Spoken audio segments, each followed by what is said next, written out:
ಪ್ರೀಸ್ the Lord, praise the Lord, praise the Lord. ಪಿತನಿಗೂ ಸುತನಿಗೂ ಮತ್ತು ಪವಿತ್ರ ಆತ್ಮರಿಗೂ ಮಹಿಮೆಯಾಗಲಿ. ಆದಿಯಲ್ಲಿದ್ದ ಹಾಗೆ ಈಗಲೂ ಯಾವಾಗಲೂ ಸದಾಕಾಲಕ್ಕೂ ಸ್ತೋತ್ರ ಉಂಟಾಗಲಿ.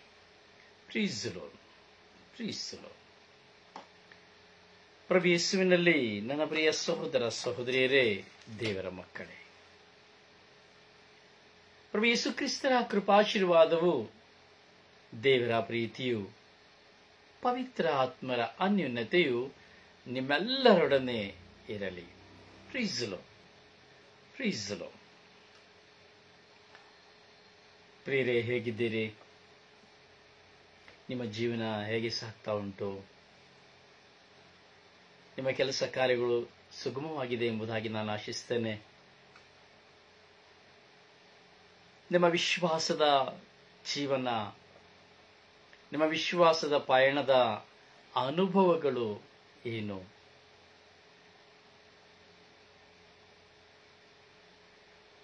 ನಾವು ದೇವರ ಮಕ್ಕಳಾಗಿ ಈ ಲೋಕದಲ್ಲಿ ದೇವರ ಪ್ರತಿನಿಧಿಗಳಾಗಿ ಜೀವಿಸಬೇಕೆಂಬುದು ದೈವಿಚ್ಛೆ. ಈ ಸ್ವರ್ಗೀಯ ಯಾತ್ರೆಯ ಸ್ವರ್ಗೀಯ ಮನ ಶುಶ್ರೂಷೆಯಲ್ಲಿ ನಾವು ಪಾಲ್ಗೊಳ್ಳುತ್ತಾ ಇದ್ದೇವೆ. ಈ ಸ್ವರ್ಗೀಯ ಯಾತ್ರೆಯ ಸ್ವರ್ಗೀಯ ಮನ ಶುಶ್ರೂಷೆಯ ಮುಖಾಂತರವಾಗಿ ಹಲವಾರು ವಿಷಯಗಳನ್ನ ನಾವು ಧ್ಯಾನಕ್ಕೆ ತೆಗೆದುಕೊಳ್ತಾ ಇದ್ದೇವೆ. ಹಲವಾರು ವಿಷಯಗಳನ್ನ ಧ್ಯಾನಕ್ಕೆ ತೆಗೆದುಕೊಂಡು ಅವುಗಳು ನಮ್ಮ ಜೀವನಕ್ಕೆ ಅಳವಡಿಸಿಕೊಳ್ಳುತ್ತಾ ಇದ್ದೇವೆ. ಹಾಗೆ ಇನ್ನೆಷ್ಟೋ ಜನ ಅನೇಕ ದೈವ ಸೇವಕರ ಶುಶ್ರೂಷೆಗಳ ಮೂಲಕವಾಗಿ ದೈವ ವಚನಗಳನ್ನು ಕೇಳಿ ಅವುಗಳು ಸಹ ತಮ್ಮ ಜೀವನಕ್ಕೆ ಅಳವಡಿಸಿಕೊಳ್ಳುತ್ತಾ ಇದ್ದಾರೆ. ಪ್ರಿಯರೇ, ಈ ಲೋಕದಲ್ಲಿ ಈ ಕಾಲಗಳಲ್ಲಿ ನಾವು ನೋಡುವುದಾದರೆ ದೇವರ ವಾಕ್ಯಕ್ಕೆ ಕಿವಿಗೊಡುವವರ ಸಂಖ್ಯೆ ವಿರಳ. ದೇವರ ವಾಕ್ಯಕ್ಕೆ ಕಿವಿಗೊಡುವವರ ಸಂಖ್ಯೆ ವಿರಳ. ಕಿವಿಗೊಡುವವರಿದ್ದರೂ ಅದನ್ನು ಅನುಸರಿಸುವವರ ಸಂಖ್ಯೆ ಕಡಿಮೆ. ಹಾಗೆ ಕಿವಿಗೊಡುವವರಿದ್ದರೂ ಸಹ ಕಿವಿಗೊಡದೇ ಇರುವವರು ಏರಾಳ. ಪ್ರಿಯರೇ, ದೀರ್ಘವಾಗಿ ನಾವು ದೇವರ ವಾಕ್ಯಗಳನ್ನು ಧ್ಯಾನಿಸುತ್ತೇವೆ. ದೇವರ ವಾಕ್ಯಗಳು ಪ್ರತಿಯೊಬ್ಬ ಮನುಷ್ಯನ ಜೀವಿತದಲ್ಲಿ ಅತಿ ಶ್ರೇಷ್ಠ. ದೇವರ ವಾಕ್ಯ ನಮ್ಮೆಲ್ಲರಿಗೂ ತುಂಬಾ ಶ್ರೇಷ್ಠಕರವಾದದ್ದು. ಆದಿಯಿಂದ ನಾವು ತೆಗೆದುಕೊಳ್ಳುವುದಾದರೆ, ಅಬ್ರಹಾಮನ ಕಾಲದಿಂದ ನಾವು ತೆಗೆದುಕೊಳ್ಳುವುದಾದರೆ, ಹಾಗೂ ಮೋಶೆಯ ಕಾಲದವರೆಗೆ ತೆಗೆದುಕೊಳ್ಳುವುದಾದರೆ,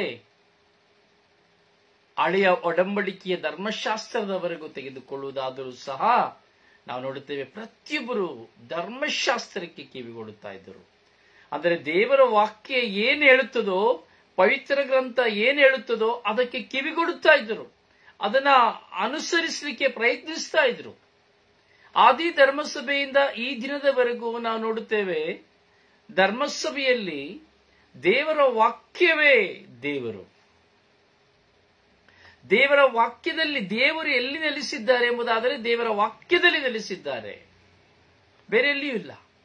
ನಾವು ದೇವರನ್ನ ಎಲ್ಲಿ ನೋಡಲಿಕ್ಕೆ ಸಾಧ್ಯ ಎಂಬುದಾದರೆ ದೇವರ ವಾಕ್ಯದಲ್ಲಿಯೇ. ನಾವು ದೇವರನ್ನ ಎಲ್ಲಿ ಸಂಧಿಸುತ್ತೇವೆ ಎಂಬುದಾದರೆ ಅದು ದೇವರ ವಾಕ್ಯದಲ್ಲಿಯೇ. ನಾವೆಲ್ಲಿ ದೇವರೊಂದಿಗೆ ವಾಸ ಮಾಡಬೇಕೆಂದು ಎಣಿಸುತ್ತೇವೆ ಅಂದರೆ ಅದು ದೇವರ ವಾಕ್ಯದಲ್ಲಿಯೇ. ನಾವು ಎಲ್ಲಿ ಪರಿವರ್ತನೆ ಹೊಂದಬೇಕು ಎಂದು ಎಣಿಸುತ್ತೇವೆ ಅದು ದೇವರ ವಾಕ್ಯದಲ್ಲಿಯೇ. ನಾನು ಎಲ್ಲಿ ಜೀವೋದ್ಧಾರ ಹೊಂದಬೇಕೆಂದು ಪ್ರಯತ್ನಿಸುತ್ತೇನೆ ಅದು ದೇವರ ವಾಕ್ಯದಲ್ಲಿಯೇ.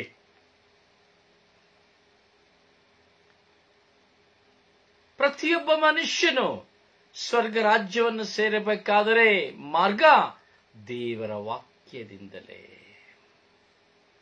ಬೇರಾವುದರಿಂದ ಅಲ್ಲ, ದೇವರ ವಾಕ್ಯದಿಂದ.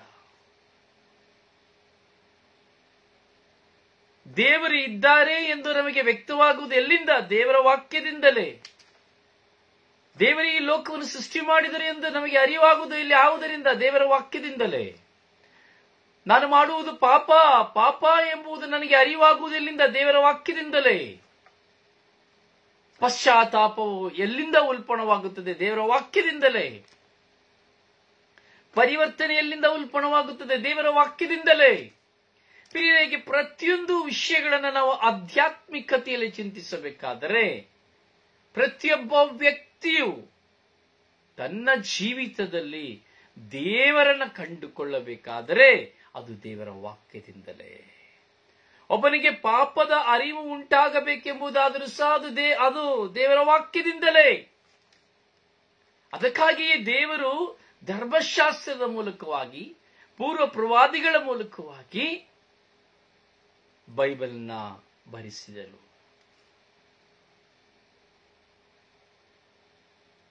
ಪ್ರಭು ಯೇಸುವಿನ ಆಗಮನದ ಆ ಕಾಲದಿಂದ ಯೇಸುವಿನ ಮರಣದ ಕಾಲದವರೆಗೂ ನಾವು ನೋಡುತ್ತೇವೆ, ಪ್ರಭು ಯೇಸುವಿನ ನುಡಿಗಳು ಜೀವಂತ ದೇವರಾಗಿ, ಸ್ವರ್ಗದಿಂದ ಇಳಿದು ಬಂದ ಜೀವಂತ ರೊಟ್ಟಿಯಾಗಿ, ಜ್ಯೋತಿಯಾಗಿ, ಬೆಳಕಾಗಿ, ಸತ್ಯವಾಗಿ ಆಗಮಿಸಿದ ಪ್ರಭು ಯೇಸುವನ್ನ, ದೈವ ಕುವರರನ್ನ ನಾವು ನೋಡುತ್ತೇವೆ ಧರ್ಮಶಾಸ್ತ್ರದ ದೈವ ವಾಕ್ಯದ ನಿಮಿತ್ತವಾಗಿ. ಪವಿತ್ರ ಗ್ರಂಥಗಳನ್ನು ತೆಗೆದುಕೊಳ್ಳುವಾಗ ಹಲವಾರು ಜನರ ಊಹಾಪೋಹಗಳನ್ನು ನಾವು ಕೇಳುತ್ತೇವೆ. ಆದರೆ ಒಬ್ಬ ಮನುಷ್ಯನು ದೇವರ ವಾಕ್ಯವನ್ನು ಎಷ್ಟರ ಮಟ್ಟಿಗೆ ವಿಶ್ವಾಸಿಸುತ್ತಾನೆ ಎಂಬುದಾದರೆ, ನಾನು ಮತ್ತು ನೀವು ದೇವರ ವಾಕ್ಯದಲ್ಲಿ ಎಷ್ಟು ಭರವಸೆ ಇಡುತ್ತೇವೆ ಎಂಬುದಾದರೆ, ನಮ್ಮ ಕೈಪಿಡಿಯಾಗಿರುವಂತಹ ಬೈಬಲ್ನ ನಿಮಿತ್ತವಾಗಿ ನಾವು ಹಳೆ ಒಡಂಬಡಿಕೆಯನ್ನಾಗಲಿ ಹೊಸ ಒಡಂಬಡಿಕೆಯನ್ನಾಗಲಿ ನಾವು ಧ್ಯಾನಿಸುತ್ತೇವೆ ಎಂಬುದಾದರೆ ಅದು ದೇವರ ವಾಕ್ಯವೇ, ದೇವರೇ ನುಡಿದಿದ್ದಾರೆ ಎಂಬ ಅಚಲವಾದ ವಿಶ್ವಾಸದಿಂದ ನಾವು ಧರ್ಮಶಾಸ್ತ್ರವನ್ನ, ಅಂದರೆ ದೇವರ ವಾಕ್ಯವನ್ನು ನಾವು ಧ್ಯಾನಿಸುತ್ತೇವೆ.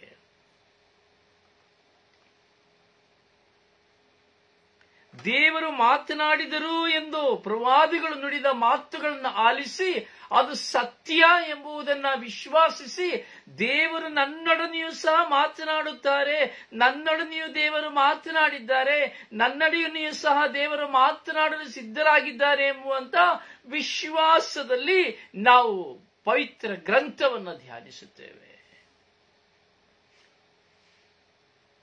ದೇವರು ಎಲ್ಲಿಯೂ ನೇರವಾಗಿ ನಮ್ಮಲ್ಲಿ ಮಾತನಾಡಲಿಲ್ಲ. ದೇವರ ವಾಕ್ಯದ ನಿಮಿತ್ತವಾಗಿ, ಧರ್ಮಶಾಸ್ತ್ರದ ನಿಮಿತ್ತವಾಗಿ ದೇವರು ಮಾತನಾಡಿದರು.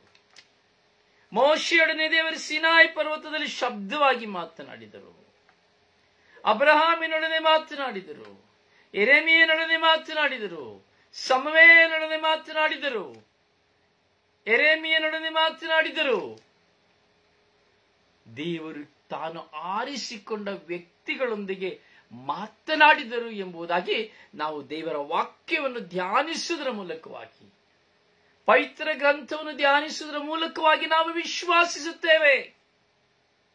ಆ ಪ್ರತಿಯೊಂದು ವಿಶ್ವಾಸದ ವಾಕ್ಯಗಳು ನಮ್ಮನ್ನ ದೇವರೊಂದಿಗೆ ಸಂಬಂಧವನ್ನು ಬೆಳೆಸುತ್ತದೆ.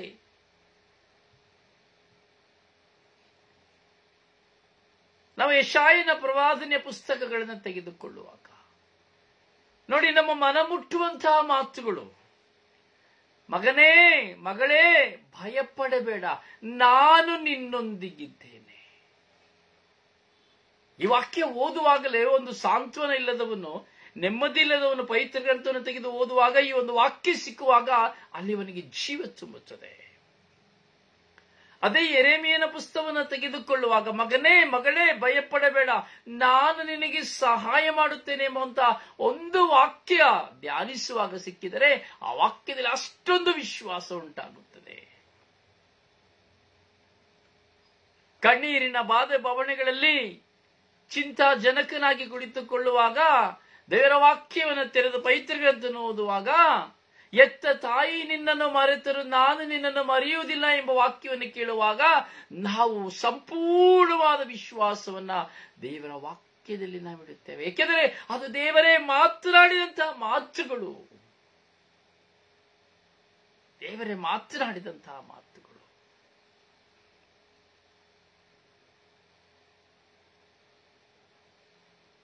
ಕೀರ್ತನೆಗಾರನ ಅನುಭವವನ್ನು ತೆಗೆದುಕೊಳ್ಳುವಾಗ ದಾವೀದನು ಬರೆದಂತಹ ಕೀರ್ತನೆಗಳು, ಸಾಲಮೋನನು ಬರೆದಂತಹ ಕೀರ್ತನೆಗಳು,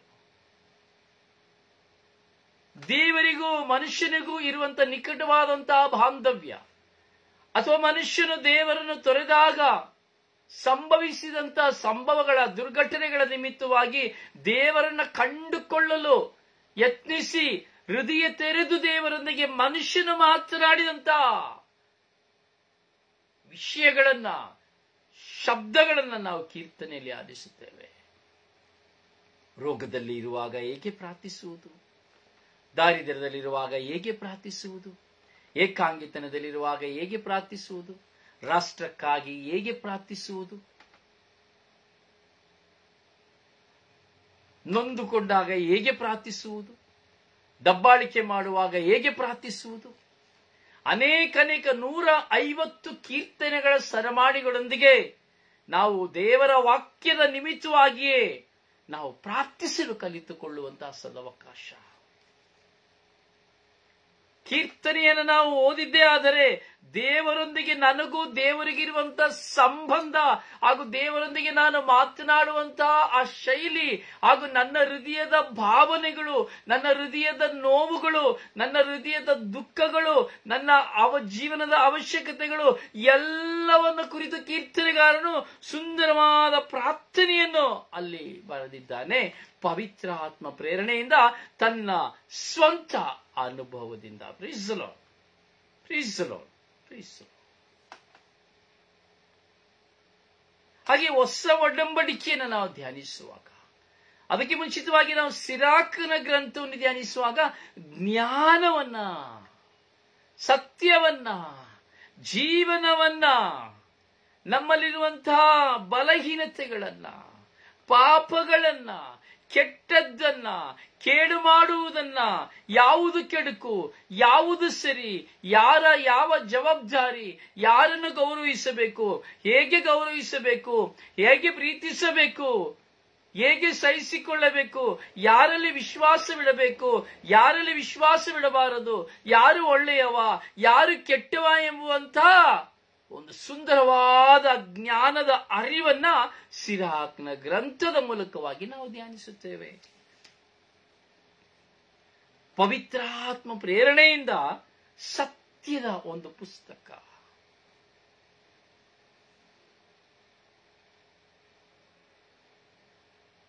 ಆ ಸಿರಾಕ್ನ ಗ್ರಂಥಗಳನ್ನು ಸಂಪೂರ್ಣವಾಗಿ 1-2-3 ಬಾರಿ ಓದಿದರೆ ಪ್ರಿಯರೇ, ಅವನ ಜೀವಿತದಲ್ಲಿ ಹೆಜ್ಜೆ ಹೆಜ್ಜೆಯಲ್ಲಿಯೂ ಕ್ಷಣ ಕ್ಷಣದಲ್ಲಿಯೂ ಅವನು ಮಾಡುವ ತಪ್ಪಿನ ಅರಿವು ಅವನನ್ನ ಬರ್ಜಿಯಾಗಿ, ನಾನು ಮಾಡುವ ತಪ್ಪಿನ ಅರಿವು ನನ್ನನ್ನು ಬರ್ಜಿಯಾಗಿ ತಿವಿಯುತ್ತಲೇ ಇರುತ್ತದೆ. ನಿನ್ನ ಮಲಗಲು ಬಿಡುವುದಿಲ್ಲ, ನೀನು ಸುಮ್ಮನೆ ಕುಳಿತುಕೊಳ್ಳಲು ಸಹ ಬಿಡುವುದಿಲ್ಲ, ಕೆಲಸ ಮಾಡಲು ಸಹ ಬಿಡುವುದಿಲ್ಲ. ನಿನ್ನ ಜೀವಿತದಲ್ಲಿ ಅಥವಾ ನನ್ನ ಜೀವಿತದಲ್ಲಿ ನಾನು ಏನೆಲ್ಲ ಮಾಡಿದ್ದೇನೋ ದೇವರಿಗೆ ವಿರುದ್ಧವಾಗಿ, ಧರ್ಮಶಾಸ್ತ್ರಕ್ಕೆ ವಿರುದ್ಧವಾಗಿ, ಅವೆಲ್ಲವನ್ನ ನನ್ನ ಹೃದಯ, ನಿಮ್ಮ ಹೃದಯ ಕೆದುಕುತ್ತಲೇ ಇರುತ್ತದೆ.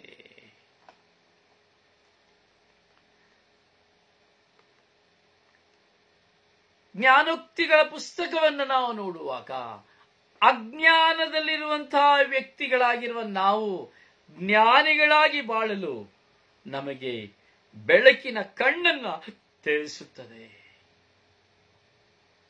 ಜ್ಞಾನೋಕ್ತಿಗಳ ಒಂದೊಂದು ನುಡಿಗಳು ಸಹ, ಸೊಲೊಮೋನನ ಆ ಜ್ಞಾನೋಕ್ತಿಗಳ ಒಂದೊಂದು ನುಡಿಗಳು ಸಹ ಅತ್ಯಾಶ್ಚರ್ಯಗಳನ್ನು ಮೂಡಿಸುವಂಥದ್ದು.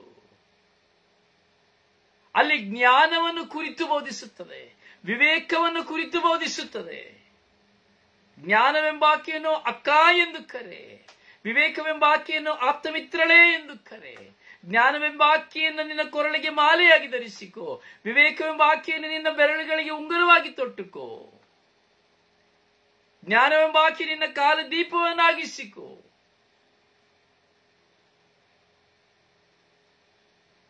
ಜ್ಞಾನೋಕ್ತಿಗಳು ಲೋಕದಲ್ಲಿ ನಮ್ಮ ಮುಂದೆ ನಮ್ಮನ್ನು ಸೋಲಿಸುವಂತಹ ಪ್ರತಿಯೊಂದು ವಿಷಯಗಳನ್ನ ಗಣನೆಗೆ ತರುವಂತೆ ಮಾಡುತ್ತದೆ. ಎಲ್ಲಿಂದ? ದೇವರ ವಾಕ್ಯದಿಂದ, ಪವಿತ್ರ ಗ್ರಂಥದ ಮೂಲಕವಾಗಿ.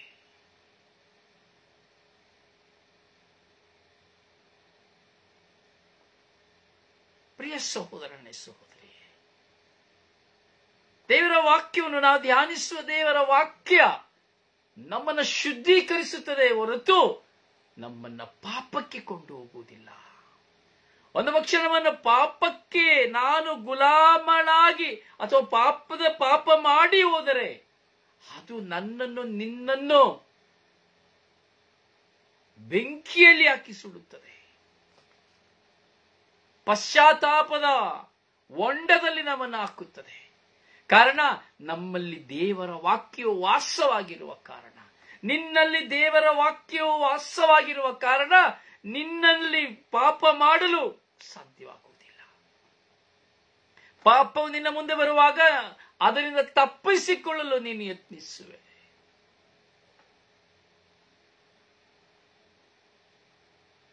ಹಾಗೆಯೇ ಪರಮಗೀತೆಯನ್ನು ನಾವು ತೆಗೆದುಕೊಳ್ಳುವಾಗ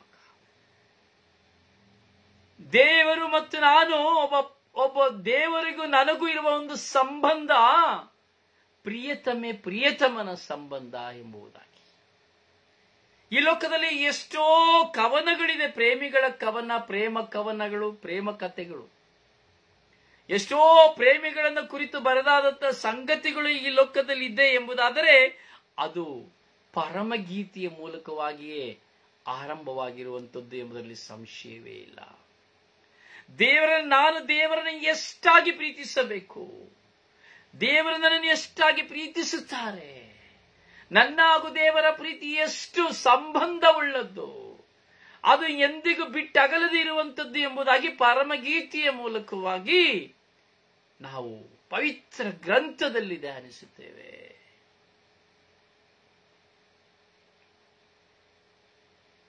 ಪ್ರಿಯ ಸಹೋದರನೇ, ಸಹೋದರಿಯೇ, ದೇವರ ವಾಕ್ಯ ನಮ್ಮ ಮುಂದೆ ಇದೆ. ದೇವರ ವಾಕ್ಯ ನಮ್ಮನ್ನ ದೇವರೆಡೆಗೆ ಕರೆದುಕೊಂಡು ಹೋಗುವಂಥದ್ದು. ಹೀಗೆ ದೇವರ ವಾಕ್ಯದಿಂದಲೇ ಒಬ್ಬ ಮನುಷ್ಯನ ಜೀವನ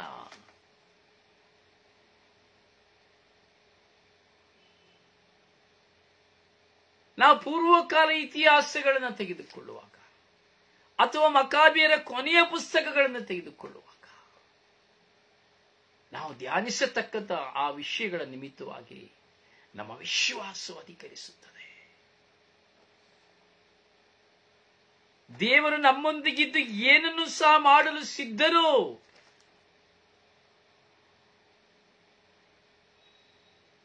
ದೇವರು ನಮ್ಮೊಂದಿಗೆ ಇದ್ದು ಏನನ್ನು ಸಹ ಮಾಡಲು ಸಿದ್ಧರಾಗಿದ್ದಾರೆ ಎಂಬುದನ್ನ ನಾವು ಅರಿತುಕೊಳ್ಳಬಹುದು.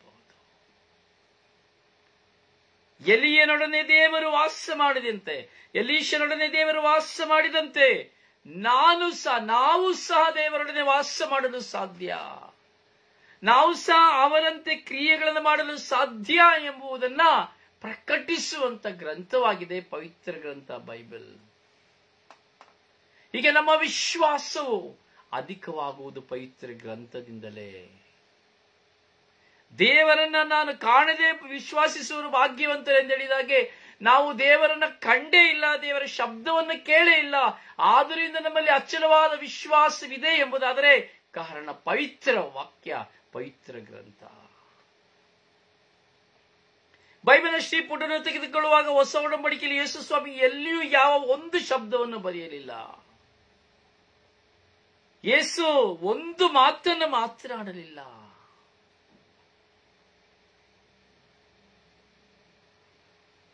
ಮತ್ತಾಯನ ಶುಭ ಸಂದೇಶ, ಮಾರ್ಕನ ಶುಭ ಸಂದೇಶ, ಲೂಕನ ಶುಭ ಸಂದೇಶ, ಯೋಹಾನನ ಶುಭ ಸಂದೇಶ, ಈ 4 ಜನ ಯೇಸುವಿನೊಡನೆ ಇದ್ದಂತ ಸಂಬಂಧದ ನಿಮಿತ್ತವಾಗಿ, ಯೇಸುವಿಗೂ ಇವರಿಗೂ ಇದ್ದಂತ ಸಂಬಂಧದ ನಿಮಿತ್ತವಾಗಿ, ಯೇಸುವಿನೊಂದಿಗೆ ಇದ್ದಂತ ಅನುಭವದ ನಿಮಿತ್ತವಾಗಿ, ಯೇಸು ಹೇಳಿದ್ದನ್ನು ಕೇಳಿದಂತಹ, ಯೇಸು ಮಾಡಿದ್ದನ್ನು ನೋಡಿದಂತಹ ವಿಷಯಗಳನ್ನ ಶುಭ ಸಂದೇಶಕರಾಗಿ ಬರೆದರು, ಶುಭ ಸಂದೇಶಕಾರರಾಗಿ ಬರೆದರು. 44 ಜನ ಶುಭ ಸಂದೇಶವನ್ನು ಬರೆದರು. ಈ 4 ಶುಭ ಸಂದೇಶಗಳು ಆಯ್ಕೆ ಮಾಡಿಕೊಂಡರು. ಆದರೆ ಈ ಶುಭ ಸಂದೇಶದಲ್ಲಿ ನಾವು ಯೇಸು ಕ್ರಿಸ್ತರನ್ನು ನೋಡದಿದ್ದರೂ ಸಹ ಯೇಸು ಕ್ರಿಸ್ತರನ್ನು ನಾವು ಇಂದು ನೋಡುವಲು ಕಾರಣವಾಗಿದೆ ಎಂಬುದಾದರೆ ಅದಕ್ಕೆ ದೇವರ ವಾಕ್ಯವೇ ಕಾರಣ, ಪವಿತ್ರ ಗ್ರಂಥವೇ ಕಾರಣ.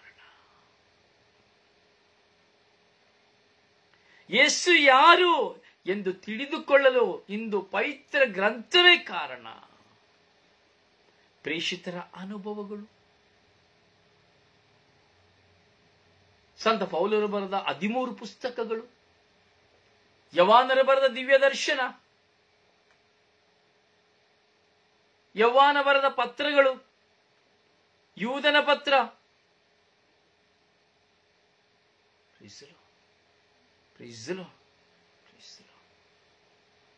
ಪ್ರತಿಯೊಂದು ಸನ್ನಿವೇಶಗಳನ್ನು ನಾವು ನೋಡುವುದಾದರೆ ಯೇಸು ಕ್ರಿಸ್ತರು ಯಾರು ಹಾಗೂ ರಕ್ಷಣೆ ಏನೆಂಬುದನ್ನು ಸಂತ ಪೌಲರು ಪವಿತ್ರಾತ್ಮ ಭರಿತರಾಗಿ ತಮ್ಮ ಜೀವಿತದ ಅನುಭವದಲ್ಲಿ ಬರೆದಿದ್ದಾರೆ.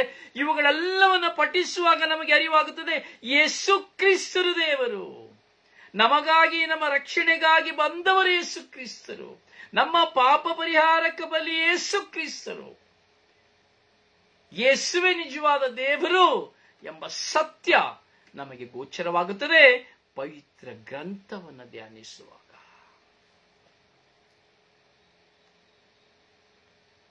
ಪ್ರಕಟಣಾ ಗ್ರಂಥವನ್ನು ನಾವು ಚಿಂತಿಸುವುದಾದರೆ ಸ್ವರ್ಗರಾಜ್ಯ ಎಂದರೆ ಏನು, ಈ ಸ್ವರ್ಗರಾಜ್ಯದಲ್ಲಿ ಇರುವುದೇನು, ಈ ಸ್ವರ್ಗರಾಜ್ಯದಲ್ಲಿ ಸಂಭವಿಸುವುದೇನು, ಈ ಸ್ವರ್ಗರಾಜ್ಯದ ಉದ್ದ ಅಗಲ ಆಳ ಎತ್ತರವೇನು, ನರಕ ಎಂದರೆ ಏನು, ದೇವದೂತರು ಎಂದರೆ ಏನು, ಶರೋಬಿಗಳು ಎಂದರೆ ಏನು, ಇವೆಲ್ಲವನ್ನು ಕುರಿತು ಯೌವನರ ದಿವ್ಯ ದರ್ಶನದ ಪ್ರಕಟಣೆಗಳಲ್ಲಿ ನಾವು ಕಂಡುಕೊಳ್ಳುತ್ತೇವೆ.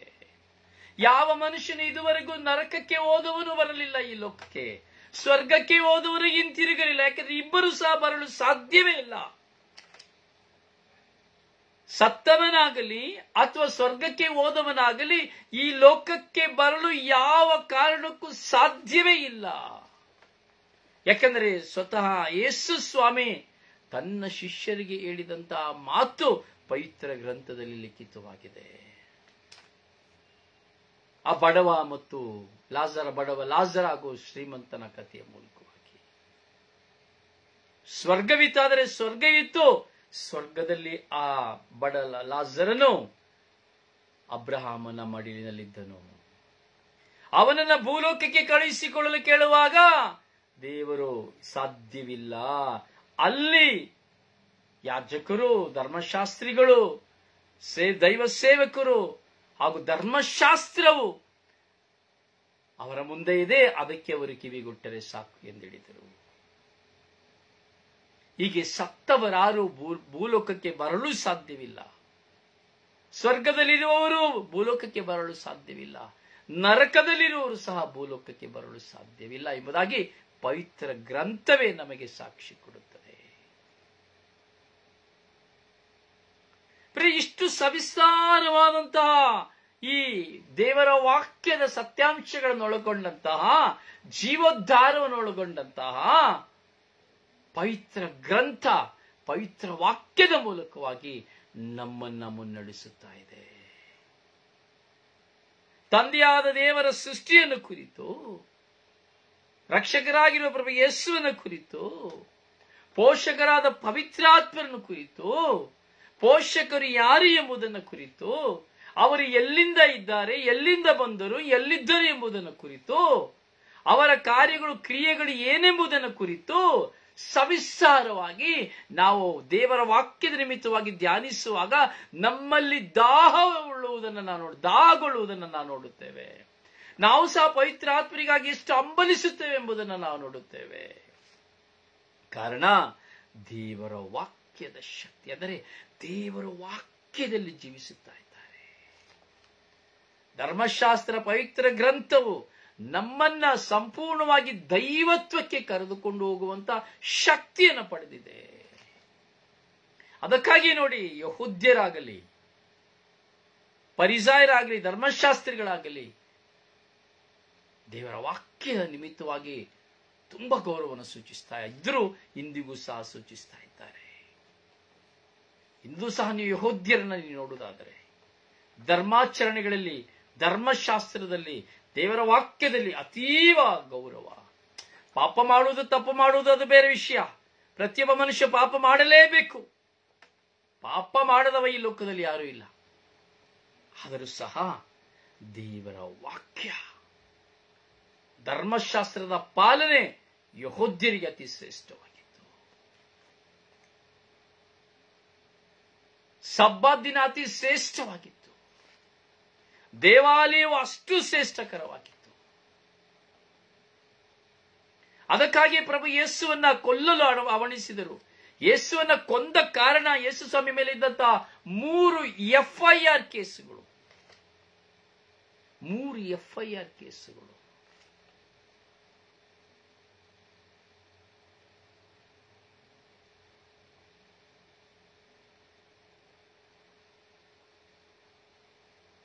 ಪ್ರಿಯ ಸಹೋದರನೇ, ಸಹೋದರಿಯೇ, ಹೀಗೆ ನಮ್ಮ ಮುಂದೆ ಇರುವಂತಹ ಧರ್ಮಸಭೆ ನಮಗೆ ಕೊಟ್ಟಿರುವಂತಹ ಪವಿತ್ರ ಗ್ರಂಥವಾದ ಬೈಬಲ್ನ ನಿಮಿತ್ತವಾಗಿ ನಾವು ದೇವರನ್ನ ನೇರವಾಗಿ ಕಾಣಲು ಸಾಧ್ಯ. ನಾವು ದೇವರೊಂದಿಗೆ ನೇರವಾಗಿ ಮಾತನಾಡಲು ಸಾಧ್ಯ. ನಾವು ದೇವರೊಂದಿಗೆ ವಾಸ ಮಾಡಲು ಸಾಧ್ಯ ಎಂಬುವಂತಹ ವಿಶ್ವಾಸವು ಅತಿ ಶ್ರೇಷ್ಠವಾಗಿದೆ. ಅದರಿಂದ ದೇವರ ವಾಕ್ಯವೇ ನಮಗೆ ಜೀವಹಳ. ಪ್ರತಿಯೊಬ್ಬ ಮನುಷ್ಯರು ದೇವರ ವಾಕ್ಯದ ಆಲಿಸುವುದರ ಮೂಲಕವಾಗಿ ಮಾತ್ರವೇ ತಾನು ಒಳ್ಳೆಯವನು ಕೆಟ್ಟವನು ಎಂಬುದಾಗಿ ಅರ್ಥೈಸಿಕೊಳ್ಳಲು ಸಾಧ್ಯ, ಅಥವಾ ನಾನು ನರಕವೇ ಸ್ವರ್ಗವೇ ಎಂದು ತಿಳಿಯಲು ಸಾಧ್ಯ. ನಾನು ವಿಶ್ವಾಸಿ ಅವಿಶ್ವಾಸಿ ಎಂದು ತಿಳಿದುಕೊಳ್ಳಲು ಸಾಧ್ಯ. ಧರ್ಮಶಾಸ್ತ್ರವನ್ನು ಓದಿದವರಾರು ಸ್ವರ್ಗ ರಾಜ್ಯಕ್ಕೆ ಹೋಗುವುದಿಲ್ಲ. ಅದನ್ನು ಸಹ ಸಂತ ಪೌಲರು ಬರೀತಾರೆ. ಧರ್ಮಶಾಸ್ತ್ರವನ್ನು ಆಲಿಸಿದ ಮಾತ್ರಕ್ಕೆ ಯಾರು ಸ್ವರ್ಗ ರಾಜ್ಯವನ್ನು ಸೇರಲು ಸಾಧ್ಯವಿಲ್ಲ. ಯಾಕೆ? ವೈ? ಹಾಗಾದ್ರೆ ನಾನು 5 ಸಾರಿ ಓದಿದ್ದೇನೆ, 10 ಸಾರಿ ಓದಿದ್ದೇನೆ, 15 ಸಾರಿ ಓದಿದ್ದೇನೆ, 100 ಬಾರಿ ದೇವರ ವಾಕ್ಯ ಬೈಬಲ್ ಅನ್ನು ಓದಿದವರಿದ್ದಾರೆ. ದಿನಪ್ರತಿ ಅದನ್ನೇ ಎಂತ ಹೇಳುದು, ಅದನ್ನೇ ಬಾಯಾಟ್ ಮಾಡಿ ಓದುವರಿದ್ದಾರೆ. ಬೈಬಲ್ ಗ್ರಂಥ ನನಗೆ ಚೆನ್ನಾಗಿ ಗೊತ್ತುಂಟು ಹೇಳುವರಿದ್ದಾರೆ. ಯಾವ ಅಧ್ಯಾಯದಲ್ಲಿ ಯಾವ ವಾಕ್ಯಗಳನ್ನು ನನಗೆ ಚೆನ್ನಾಗಿ ಗೊತ್ತು, ಅಷ್ಟೊಂದು ಅಧ್ಯಯನ ಮಾಡಿದವರಿದ್ದಾರೆ. ದಿನವೂ ಆ ದೇವರ ವಾಕ್ಯಗಳನ್ನೇ ಧ್ಯಾನಿಸುವವರಿದ್ದಾರೆ. ಆದರೆ ಅದೆಲ್ಲವೂ ವ್ಯರ್ಥವೇ. ಬೋಧಿಸುವುದಲ್ಲಿ ಪ್ರವೀಣರಿದ್ದಾರೆ, ವ್ಯರ್ಥವೇ. ಸಾರುವುದರಲ್ಲಿ ಶಕ್ತರಾಗಿದ್ದಾರೆ, ವಾಕ್ಚಾತುರ್ಯವನ್ನು ಹೊಂದಿದ್ದಾರೆ, ವ್ಯರ್ಥವೇ. ವ್ಯರ್ಥವೇ ವ್ಯರ್ಥ, ಎಲ್ಲವೂ ವ್ಯರ್ಥ. ಗಾಳಿಯನ್ನು ಹಿಂಬಟ್ಟಿಕೊಂಡು ಹೋದಂತೆ ವ್ಯರ್ಥ ಎಂಬುದಾಗಿ ಉಪದೇಶಕ ಹೇಳುತ್ತಾನೆ. ಹೀಗೆ ನಾವು ನಮ್ಮನ್ನೇ ವಂಚಿಸಿಕೊಳ್ಳುತ್ತಾ ಇದ್ದೇವೆ. ಓ ನನ್ನ ಸಹೋದರ ಸಹೋದರಿ, ನೀನು ನಿನ್ನನ್ನು ವಂಚಿಸಿಕೊಳ್ಳುತ್ತಾ ಇದ್ದೀಯಾ? ನಿನಗೆ ಎಲ್ಲವೂ ಗೊತ್ತು, ನನಗೆ ಎಲ್ಲವೂ ಗೊತ್ತು. ನಾನು ದಿನಾ ದೇವರ ವಾಕ್ಯವನ್ನು ಆಲಿಸಿ ಧ್ಯಾನಿಸುತ್ತೇನೆ. ಆದರೆ ಎಷ್ಟರ ಮಟ್ಟಿಗೆ ಅವುಗಳನ್ನು ಪಾಲಿಸುತ್ತಾ ಇದ್ದೇನೆ? ಆಲಿಸುವುದಕ್ಕಿಂತ ಶ್ರೇಷ್ಠವಾದದ್ದು ಪಾಲಿಸುವಂಥದ್ದು. ಆಲಿಸುವುದರಿಂದ ಸ್ವರ್ಗರಾಜ್ಯವಿಲ್ಲ, ಪಾಲಿಸುವುದರಿಂದ ಮಾತ್ರವೇ ಸ್ವರ್ಗರಾಜ್ಯ. Praise the Lord, praise the Lord, praise the Lord, praise the Lord. ಓ ನನ್ನ ಸಹೋದರನೇ, ಸಹೋದರಿ, ನಾವು ದೇವರ ವಾಕ್ಯವನ್ನ ವಿಶ್ವಾಸಿಸಿ, ಆ ದೇವರ ವಾಕ್ಯವನ್ನು ನಮ್ಮ ಸ್ವಂತವಾಗಿಸಿ, ಆ ದೇವರ ವಾಕ್ಯದಲ್ಲಿ ಭಯಭಕ್ತಿಯುಳ್ಳವರಾಗಿ, ಆ ದೈವ ವಾಕ್ಯವನ್ನ ಹಿಂಬಾಲಿಸಿ, ಅದನ್ನು ನನ್ನ ಕಾಲ ದಾರಿಗೆ ದೀಪವಾಗಿಸಿ, ಆಲಿಸಿದ ವಾಕ್ಯಗಳನ್ನ ಧ್ಯಾನಿಸಿ ಪಾಲಿಸುವಾಗ ಮಾತ್ರವೇ ಸ್ವರ್ಗ ರಾಜ್ಯ. ಅಲ್ಲದೆ ದೇವರ ವಾಕ್ಯವನ್ನ, ಧರ್ಮಶಾಸ್ತ್ರವನ್ನು ಆಲಿಸಿದ ಮಾತ್ರಕ್ಕೆ ಯಾರು ಸ್ವರ್ಗ ರಾಜ್ಯವನ್ನು ಸೇರಲು ಸಾಧ್ಯವಿಲ್ಲ. Praise the Lord, praise the Lord, ಕ್ರಿಸ್ತರು. ಕೇಳುವವರು ಚಿಂತಿಸಿ ನೋಡಿ.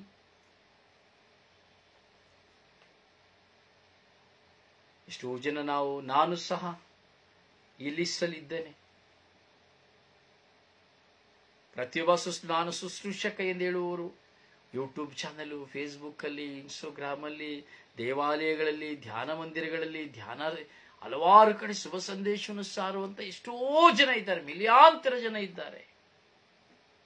ಎಷ್ಟು ಮಂದಿ ನಾವು ಕೇವಲ ಆಲಿಸುತ್ತಾ ಇದ್ದೇವೆ, ಅಥವಾ ಎಷ್ಟು ಮಂದಿ ಧ್ಯಾನಿಸುತ್ತಾ ಇದ್ದೇವೆ, ಎಷ್ಟು ಮಂದಿ ನಾವು ಪಾಲಿಸುತ್ತಾ ಇದ್ದೇವೆ ಹಾಗೂ ಪಾಲಿಸುತ್ತಾ ಇದ್ದಾರೆ?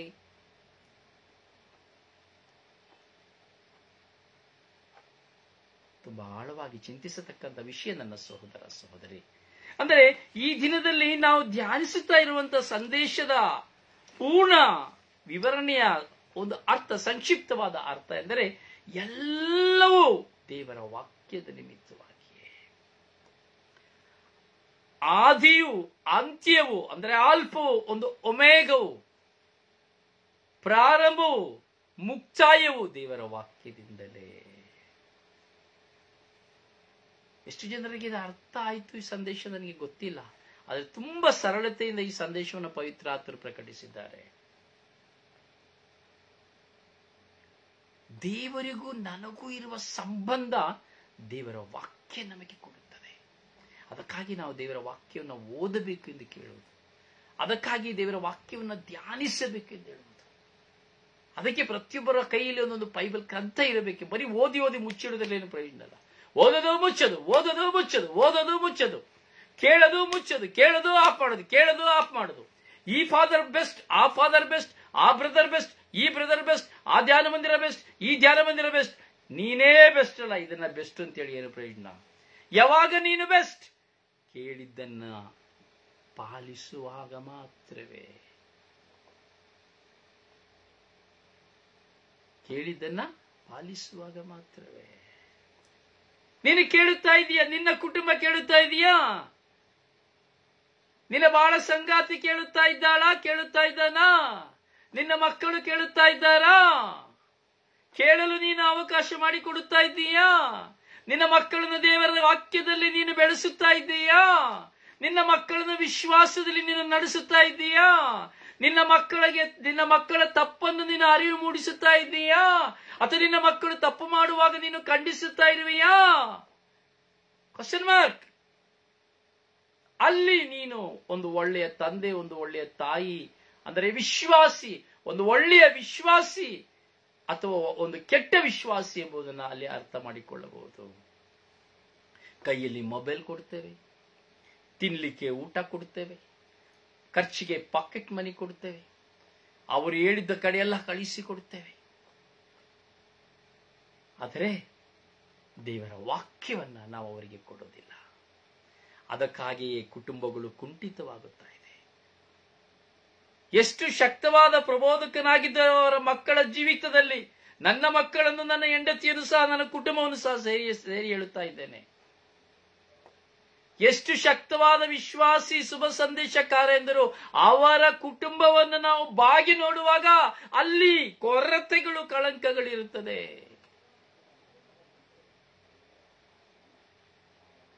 ವಿರುದ್ಧವನ್ನು ವ್ಯಕ್ತಪಡಿಸುವುದಿರುತ್ತದೆ. ಹೇಳಿ, ಎಷ್ಟು ಜನ ನಿಮ್ಮ ಮಕ್ಕಳನ್ನ ದೇವರ ವಾಕ್ಯದಿಂದ ಪೋಷಿಸುತ್ತಾ ಇದ್ದೀರಿ? ಎಷ್ಟು ಜನ ನಿಮ್ಮ ಮಕ್ಕಳನ್ನ ಬಲಿ ಪೂಜೆಗೆ ಪ್ರೇರೇಪಿಸಿದ್ದೀರಿ? ಎಷ್ಟು ಜನ ನಿಮ್ಮ ಮಕ್ಕಳನ್ನ ಸಂಧ್ಯಾ ಪ್ರಾರ್ಥನೆಗೆ ನೀವು ಪ್ರೇರೇಪಿಸಿ? ಒಂದೊಂದು ತಾಯಿ ಚಿಂತಿಸಿ ನೋಡಿ. ನೋಡಿ, ಈ ಕಾಲದಲ್ಲಿ ತಾಯಿಗಳೇ ಎತ್ತವರೇ ತನ್ನ ಮಕ್ಕಳ ಶತ್ರುಗಳು. ಇಂದು ಎತ್ತವರೇ ತನ್ನ ಮಕ್ಕಳ ಶತ್ರುಗಳಾಗಿದ್ದಾರೆ. ತಿನ್ನಲು ಕೊಡುತ್ತಾರೆ, ಉಡಲು ಕೊಡುತ್ತಾರೆ, ಎಲ್ಲ ಕೊಡುತ್ತೇವೆ, ಎಲ್ಲ ಮಾಡುತ್ತೇವೆ, ಆದರೆ ದೇವರ ವಾಕ್ಯವನ್ನು ಕೊಡುವುದಿಲ್ಲ, ಸತ್ಯವನ್ನ ಬಿತ್ತುವುದಿಲ್ಲ, ಅವರನ್ನ ಖಂಡಿಸಿ ತಪ್ಪುಗಳನ್ನು ತೋರಿಸುವುದಿಲ್ಲ. ನಮ್ಮ ತಪ್ಪನ್ನು ಮುಚ್ಚಿಕೊಳ್ಳುವುದಕ್ಕಾಗಿ, ನಮ್ಮನ್ನು ಖಂಡಿಸದೇ ಇರುವುದಕ್ಕಾಗಿ, ನಮ್ಮನ್ನು ಪ್ರಶ್ನೆ ಕೇಳದೇ ಇರುವುದಕ್ಕಾಗಿ, ನಾವು ಮಾಡುವುದೆಲ್ಲವನ್ನು ಮುಚ್ಚಿಕೊಳ್ಳುವುದಕ್ಕಾಗಿ ಮಕ್ಕಳಿಗೆ ತಪ್ಪು ಮಾಡಲು ಫ್ರೀಡಮ್, ಪರ್ಮಿಷನ್, ಪಾಕೆಟ್ ಮನಿ ಮುಖಾಂತರವಾಗಿ ಕೊಟ್ಟು ಬಿಡುತ್ತೇವೆ. ಆದರೆ ದೇವರ ವಾಕ್ಯದಲ್ಲಿ ಭರವಸೆ ಉಳ್ಳವರು ಎಂದು ನಟನೆ ಮಾಡುತ್ತೇವೆ.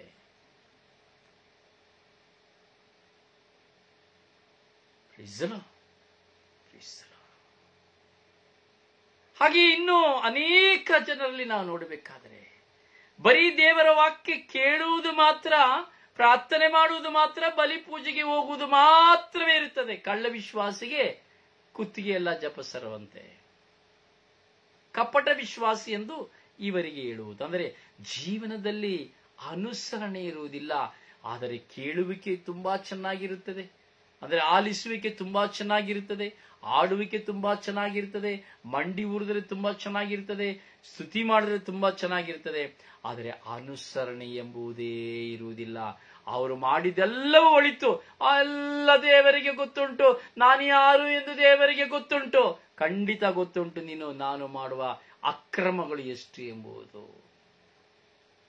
ಇವುಗಳಿಂದ ನಾ ಬದಲಾವಣೆ ಆಗಬೇಕಾದರೆ ನನ್ನ ಕಿವಿಗಳು ತೆರೆಯಲ್ಪಡಬೇಕು. ದೇವರ ವಾಕ್ಯದ ನಿಮಿತ್ತವಾಗಿ ನನ್ನ ಹೃದಯದ ಬಾಗಿಲು ತೆರೆಯಲ್ಪಡಬೇಕು. ಅತೀವ ವಿಶ್ವಾಸದಿಂದ, ಆಳವಾದ ವಿಶ್ವಾಸದಿಂದ ನಾನು ದೇವರ ವಾಕ್ಯವನ್ನ ಆಲಿಸಬೇಕು. ಪವಿತ್ರಾತ್ಮರ ಸಹಾಯದಿಂದ ನಾನು ದೇವರ ವಾಕ್ಯವನ್ನ ಧ್ಯಾನಿಸಬೇಕು. ಆಗ ಮಾತ್ರವೇ ಆ ಜೀವಂತ ವಾಕ್ಯ ನಿನಗೆ ಜೀವವನ್ನು ಕೊಡಲು ಸಾಧ್ಯ. ಆಗ ಮಾತ್ರವೇ ಆ ಜೀವಂತ ವಾಕ್ಯದಿಂದ ನಾನು ಜೀವೋದ್ಧಾರ ಹೊಂದಲು ಸಾಧ್ಯ. Praise the Lord, praise the Lord, praise the Lord. ಹೌದು ನನ್ನ ಸಹೋದರನೇ, ಸಹೋದರಿಯೇ, ದೇವರ ವಾಕ್ಯದಲ್ಲಿ ನಾವು ವಿಶ್ವಾಸವಿಡಬೇಕು. ಪ್ರತಿಯೊಬ್ಬ ಮನುಷ್ಯನ ರಕ್ಷಣೆ ದೇವರ ವಾಕ್ಯದಿಂದ ಮಾತ್ರವೇ. ಇವತ್ತು ಧರ್ಮಸಭೆ ದೇವರ ವಾಕ್ಯದ ಮೂಲಕವಾಗಿ ದೇವರ ವಾಕ್ಯವನ್ನು ಅರಿತುಕೊಂಡಿದೆ. ಇವತ್ತು ನಾನು ವಿಶ್ವಾಸಿಯಾಗಲು ಕಾರಣ ನನ್ನ ಮುಂದೆ ಇರುವ ದೇವರ ವಾಕ್ಯದ ನಿಮಿತ್ತವಾಗಿ. ನಾನು ನಿಮ್ಮ ಮುಂದೆ ಶುಭ ಸಂದೇಶವನ್ನು ಪ್ರತಿದಿನವೂ ಸಾರಲು ಸಾಧ್ಯ ನನ್ನ ಮುಂದೆ ಇರುವಂತಹ ದೇವರ ವಾಕ್ಯದ ನಿಮಿತ್ತವಾಗಿ. ಹೀಗೆ ಲೋಕದಲ್ಲಿ ಪ್ರತಿಯೊಬ್ಬನು ಸಾರಲು ಕರೆ ಹೊಂದಿದಂತಹ ಪ್ರತಿಯೊಬ್ಬರು ದೇವರ ವಾಕ್ಯದ ನಿಮಿತ್ತವಾಗಿ ಎಂದು ಶುಭ ಸಂದೇಶವನ್ನು ಸಾರುತ್ತಾ ಇದ್ದಾರೆ ಹೊರತು ಸ್ವಂತ ಬುದ್ಧಿಯಿಂದ, ಸ್ವಂತ ಶಕ್ತಿಯಿಂದ ಯಾವುದರಿಂದಲೂ ಸಹ ಇಲ್ಲ. ಅದರಿಂದ ಪ್ರಿಯರೇ, ದೇವರ ವಾಕ್ಯ ನಿನ್ನ ಮುಂದೆ ಇದೆ.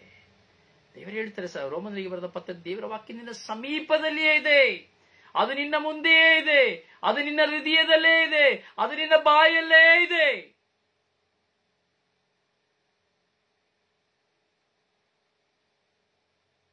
ಹುಡುಕಬೇಕು. ಸಮೀಪದಲ್ಲೇ ಇದೆ, ಹೃದಯದಲ್ಲೇ ಇದೆ, ಬಾಯಲ್ಲೇ ಇದೆ. ಆದರೆ ನಾನು ಅದನ್ನ ಅರಿತುಕೊಳ್ಳಬೇಕು. ಆಗ ಮಾತ್ರ ಆ ದೇವರ ವಾಕ್ಯ ನಿನ್ನನ್ನು ದೇವರೊಂದಿಗೆ ಬೆಸೆಯಲು ಸಾಧ್ಯ. ನೀನು ಮತ್ತು ನಾನು ಜೀವೋದ್ಧಾರ ಹೊಂದಲು ಸಾಧ್ಯ. Praise the Lord, praise the Lord, praise the Lord. ದೇವರು ನಿಮ್ಮನ್ನು ಆಶೀರ್ವದಿಸಲಿ. ನಿಮಗಾಗಿ ಪ್ರಾರ್ಥಿಸುವ ನಿಮ್ಮ ಸೇವಕ ಬ್ರದರ್ ರೊಜಾರಿಯೋ ಪಾಂಡವಪುರ. ನಿಮಗೆ ಯಾವ ಸಂಶಯಗಳಿದ್ದರೂ ವಾಕ್ಯದ ನಿಮಿತ್ತವಾಗಿ ದಯವಿಟ್ಟು ಕರೆ ಮಾಡಿ, ಅಥವಾ ಅಂದ್ರೆ ವಾಯ್ಸ್ ಮೆಸೇಜ್ ಅನ್ನು ಹಾಕಿ.